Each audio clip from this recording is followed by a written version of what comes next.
Dans une ville où les gratte-ciel se dressaient comme des soldats géants, toujours en train de se faire retaper par des gars en casque jaune et gilet fluo, vivait un homme au cœur gros comme ça.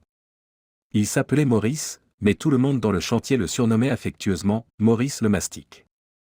Pas parce qu'il était doué pour les joints de carrelage, non, mais parce qu'il avait la manie de colmater toutes les brèches, qu'elles soient dans les murs ou dans le moral de ses collègues. C'était le genre de gars que, lorsqu'un nouveau était embauché, lui filait un café avant même qu'il puisse enfiler ses bottes de sécurité. Maurice était costaud, un vrai pilier de chantier, avec des bras capables de soulever des poutres d'acier, comme si c'étaient des baguettes de pain. Mais Maurice, dans le fond de son cœur endurci par des années à manipuler du béton et des tuiles, rêvait d'autre chose. Un rêve qu'il n'osait révéler à personne, de peur de passer pour le rigolo du chantier. Maurice voulait devenir danseur de ballet. Pas n'importe quel danseur, non, il voulait incarner le rôle du Casse-Noisette, ce personnage légendaire qui, armé de son sabre en bois, affrontait des armées de rats pour sauver une princesse. Pourquoi ce rêve, vous demandez-vous? Tout simplement parce que Maurice avait assisté à une représentation du ballet, dans une salle de spectacle en pleine rénovation. Ce jour-là, entre deux retouches de peinture, il avait jeté un œil à la scène et quelque chose en lui s'était éveillé. Le mariage de la force brute et de la grâce élégante le fascinait. Le problème, c'est que Maurice n'était pas exactement taillé pour la danse classique. Sa souplesse était comparable à celle d'une poutrelle en acier, et son équilibre à celui d'un échafaudage mal monté. Mais qu'à cela ne tienne, Maurice n'était pas homme à reculer devant l'adversité.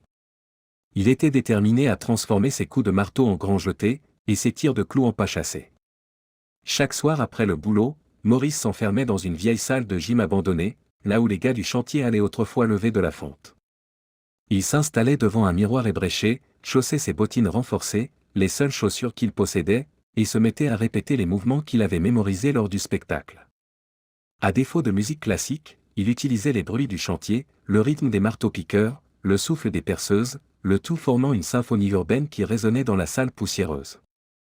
Cependant, Maurice se heurtait à de nombreux obstacles. Son poids l'empêchait de faire des pirouettes, son manque de coordination transformait ses sauts en cabrioles, hasardeuses, et ses tentatives de portée étaient à la limite du catastrophique. Mais il persistait, contre vent et marée, car Maurice était du genre à ne jamais baisser les bras. Ses efforts n'étaient pas totalement infructueux.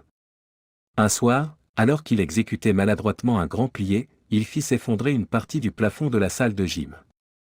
Des débris s'abattirent sur lui, mais il s'en sortit sans une égratignure, ce qui lui valut le surnom de « Maurice le miraculé ».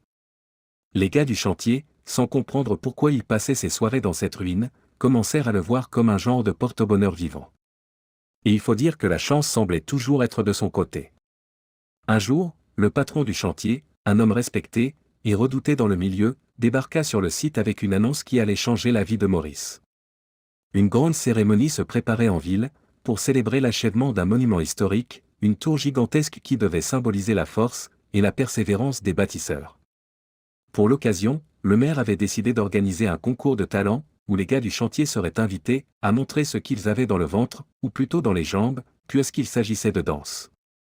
Maurice vit là une occasion inespérée de réaliser son rêve.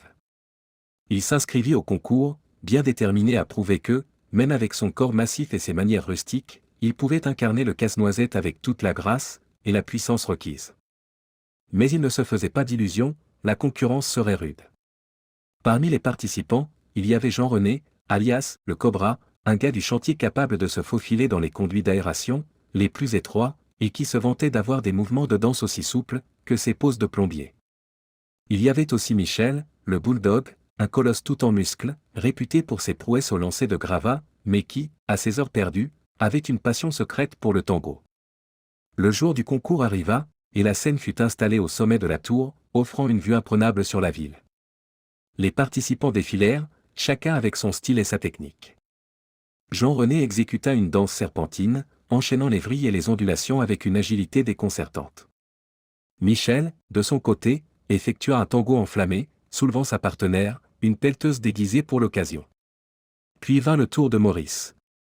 Le cœur battant, il se plaça au centre de la scène. Un silence tendu s'installa parmi le public, composé principalement de ses collègues, curieux de voir ce que le légendaire Maurice le Mastic avait à offrir. Les premières notes d'une musique de chantier résonnèrent, et Maurice entama son numéro. Ses mouvements étaient maladroits, certes, mais empreint d'une sincérité touchante. Chaque saut, chaque pas, même les plus bancals, semblait habité par une énergie brute, une détermination farouche. À un moment, alors qu'il tentait un entrechat spectaculaire, Maurice perdit l'équilibre, et bascula en arrière, se retrouvant dangereusement près du bord de la Seine. Le public retint son souffle, mais contre toute attente, Maurice se rattrapa in extremis, transformant sa chute en une roulade élégante, ou presque, qui fit éclater de rire l'assemblée.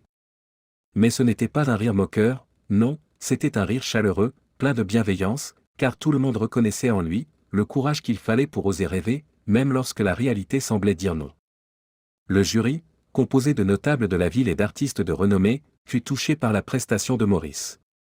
Ce dernier, bien que conscient de ses limites, avait réussi à capter l'attention et à emporter l'adhésion du public.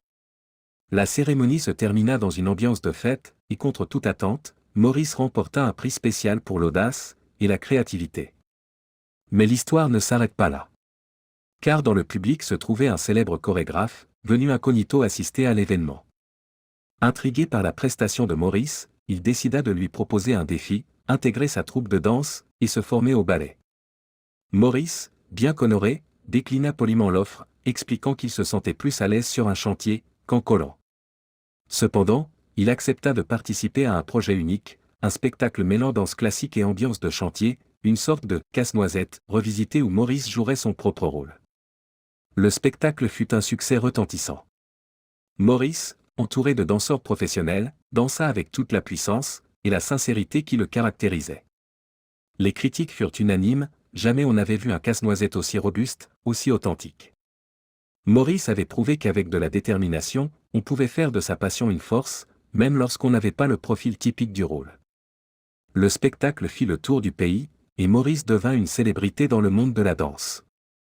Il continuait de travailler sur les chantiers, mais à chaque pause déjeuner, il se permettait quelques pas de danse, pour le plus grand plaisir de ses collègues.